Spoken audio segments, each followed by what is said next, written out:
The views and opinions expressed in the following program are those of the participants and do not necessarily reflect those of KSMQ Public Service Media Incorporated or its assigns.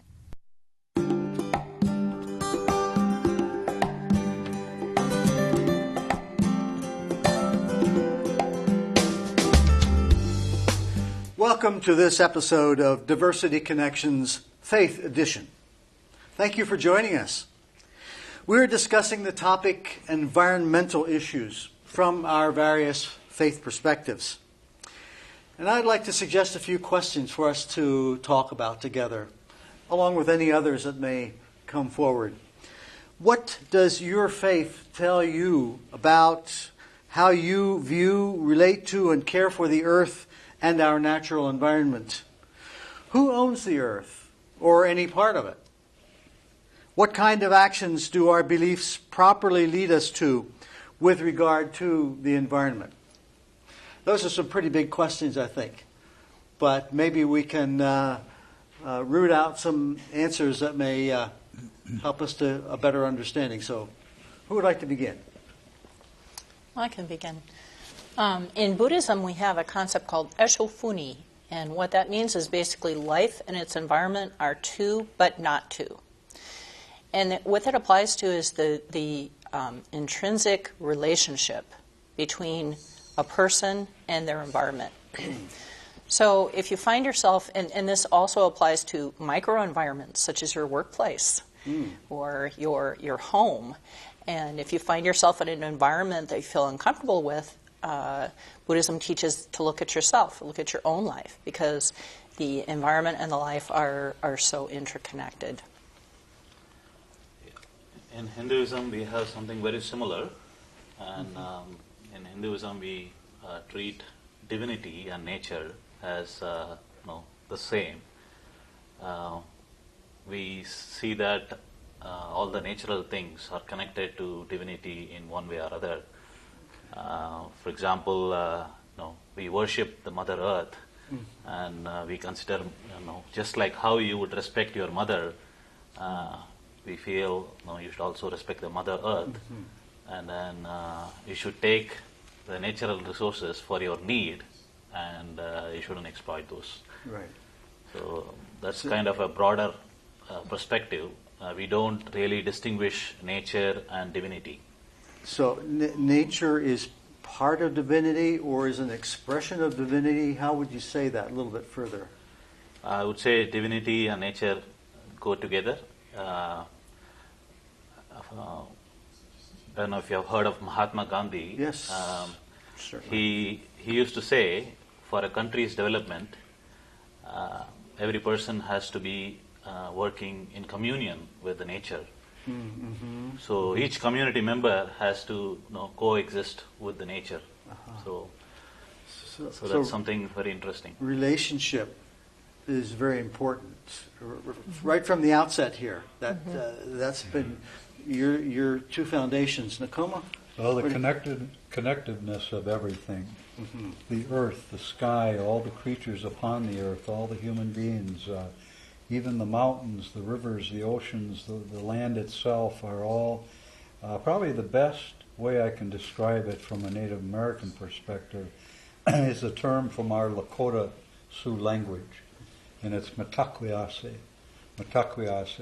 And a lot of other tribes and individuals are adopting that term because it so much sums up how we feel about what we're talking about tonight. Matakwiyase translates as we are all relatives, we're all family, everything is kinship. And that's why we say Mother Earth, Father Sky, Grandfather Sun, and so on. Everything is really seen as family. And if you look at life that way, you take care of family. It's your responsibility as a caretaker, not a destroyer. You take what you need from nature, but nothing more. And you don't waste anything. We have to survive as human beings. The vast majority of us are carnivorous in one way or another. Some people aren't, and that's their choice. But nevertheless, we have to even use trees to build our homes, to have fire for warmth, to cook our food, and so on. And that's taken from nature. But you do it in a respectful, honoring way, what you do take. It is a sacrifice made for our survival. And so you give a thank you, a prayer, or thanksgiving for that, what that element has given to us to survive. It's interesting that right from the outset, we have all been emphasizing the idea of relationship, the connectedness. Mm-hmm. I guess in a sense the oneness that we share with creation and other creatures. How do you experience that connectedness? How does that fit in with your life? Well, I think there's a physical relationship that we all have with the earth and our cohabitors of earth, but there's also a spiritual relationship. And when we look at the earth and we experience the earth, we taste the fruits of the earth, it inspires us. It inspires us to, I think, feel close to a higher power, if we have one. Mm-hmm. It also inspires us to great works of art. If you think of Ansel Adams, people who've used landscapes to be inspired to create great works of art. Yes. So it helps to open our creative flow as well. Yep. I feel nature also teaches us some good lessons. For example, take the case of a tree. Tree produces a lot of fruits. It gives us shade. It gives everything for others. Mm-hmm. It doesn't keep anything for itself. Mm-hmm. So that teaches us the concept of giving. So you'll have to be selfless, and you should be giving, and something which you can get from nature very easily. That's just one example. Yes. There are several thousands of examples where nature has given so much for mankind, and mankind has to honor the nature in the best possible manner, and then take little and what is needed, and then give as much to the world as possible. So we experience nature as very giving, is that right? Well, sure. Sacrifices are made, and just for one example, the buffalo, actually technically bison in the Americas, was at one time in the millions in the herds on the plains. Yep. And then it went almost extinct after the Europeans arrived. But to the Native American, it wasn't just food. The bison was seen as the chief of all the creatures, and nothing was wasted. Again, like I said before, if a life of a buffalo is taken, we give thanks for that life, that sacrifice, to clothe and feed and give us shelter and so on. Nothing was wasted, even what's called buffalo chips. The dung, the scat from the buffalo was used for fire. And as far as giving, you mentioned giving.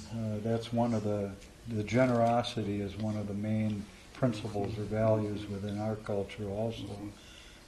In fact, in a village, the richest person was the poorest person because they had given away anything material that they had. Our people did not have a lot of material things, even the chiefs, so-called chiefs. But because they've given everything away, and at our powwows, for example, that are held every weekend somewhere, the public is welcome, and you can see all of these things expressed out there. We sing ancient songs, we sit around the drum. The drum is the heartbeat of the universe, the heartbeat of the earth, the heartbeat that we each have. And if that heartbeat stops, if we stop singing our songs, then the traditions and the culture can die out. And so we keep that heartbeat going, keep it healthy, pass it on to the younger generations. We dance to that heartbeat. And when we circle, we are in our hearts bringing back loved ones who have passed over, bringing back creatures who have become extinct, no longer exist, perhaps because of our own human carelessness. We are trying to bring that sacred circle, we call it, back together again as God intended it to be. And of course, in our native cultures, our tribes throughout the Americas spoke 4,000 different languages. So there are that many different terms referring to the Great Spirit, to God, the Creator.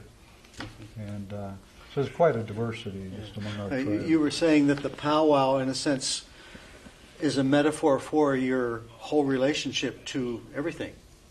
The way it's conducted, the ideas and attitudes that are reflected there. Well, the circle represents the universe. The Yep. circle represents nature. You'd have a very difficult time finding anything in nature that grows naturally square or cubed. Those are created by human hands in the mind. If it wasn't for humans, you wouldn't find any squares or cubes. So the circle to us, like this table, is symbolic of reality to us. We call it the sacred circle.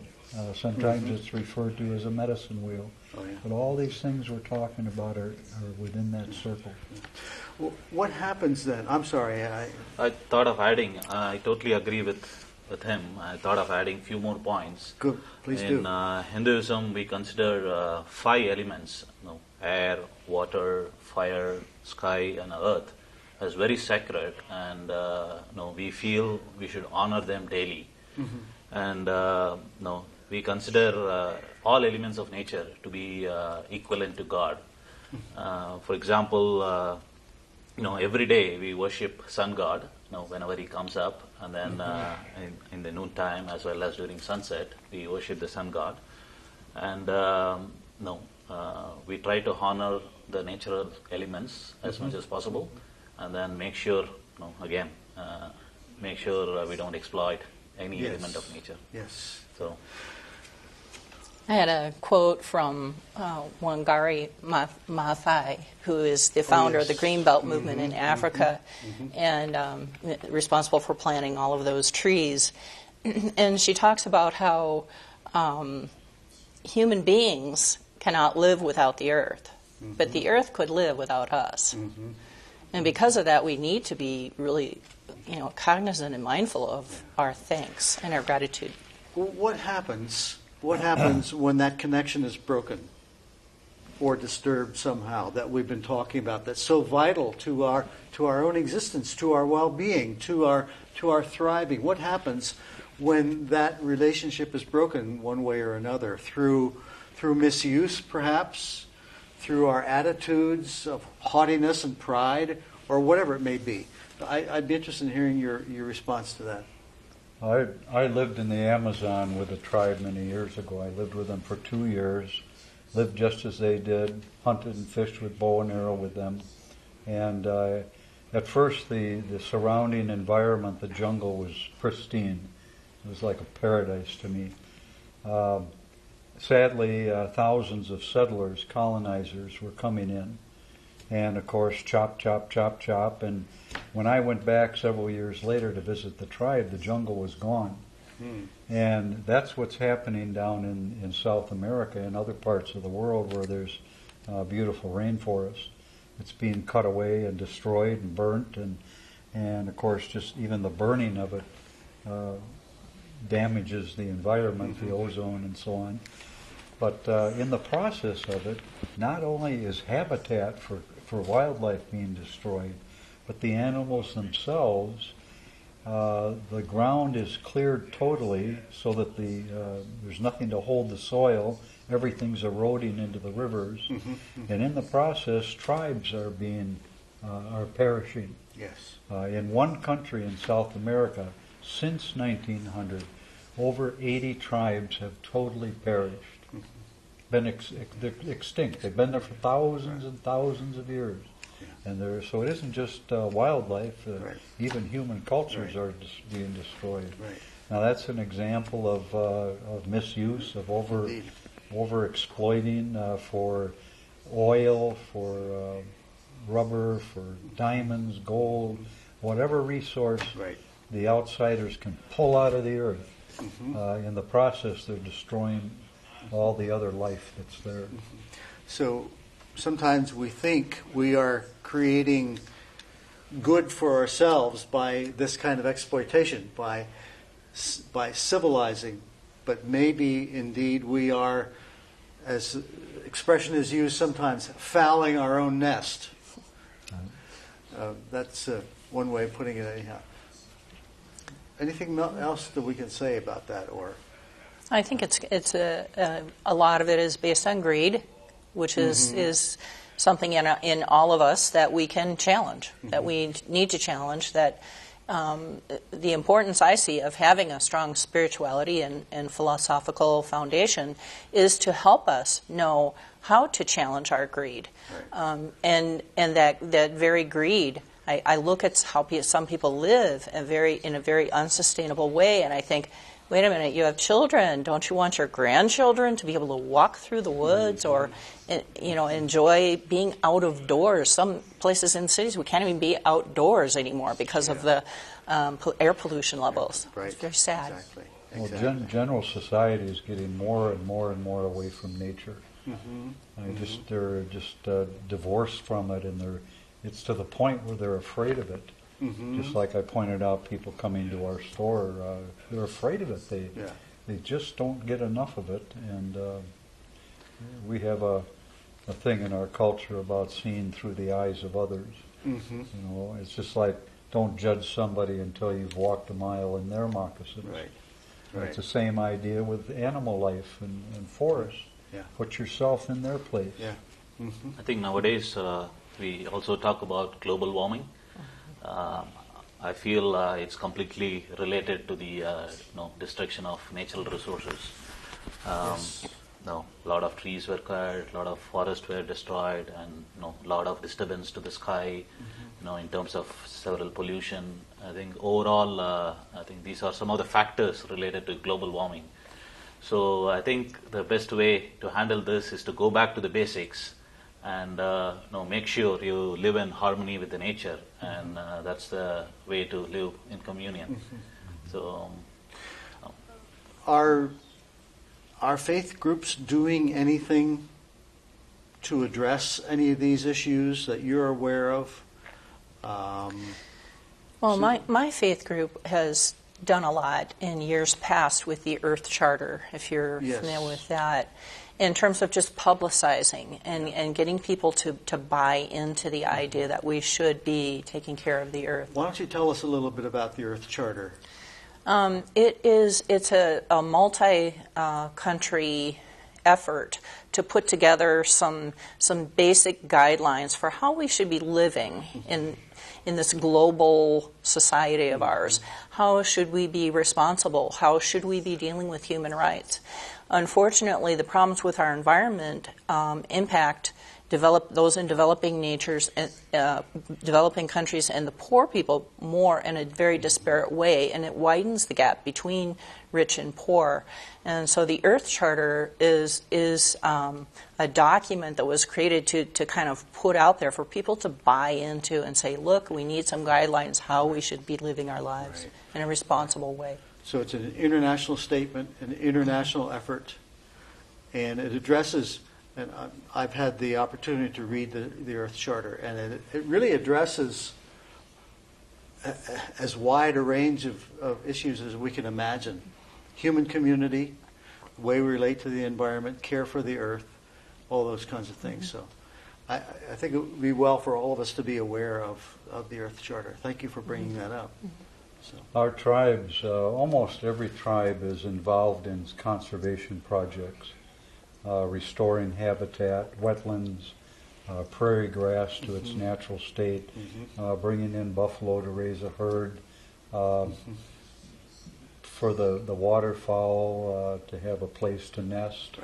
Right. They're doing surveys, and sometimes there's lack of funding to accomplish everything they want. But even the local Prairie Island Reservation near Red Wing has a number of conservation projects, and the tribes out on the Pacific Coast, for instance, are seriously concerned about salmon and trout. Yeah. They're disappearing in the rivers. Yeah.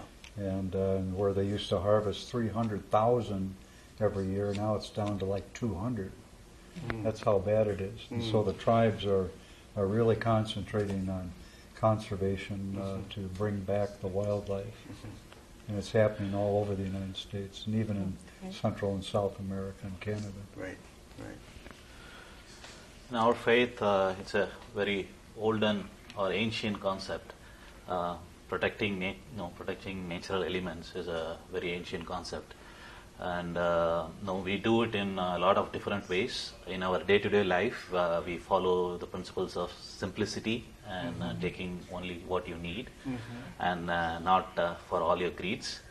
And then, if you have heard about a place called Calcutta, where there are so many tigers were there for several centuries, and because of our own greed, all these tigers were disappearing slowly over a period of time.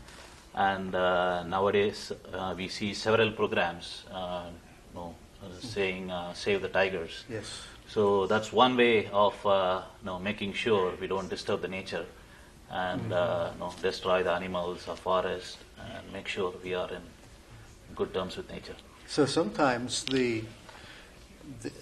an animal can be a symbol for the way we relate to it. For you, the buffalo. For you, the tiger. For us, the cow.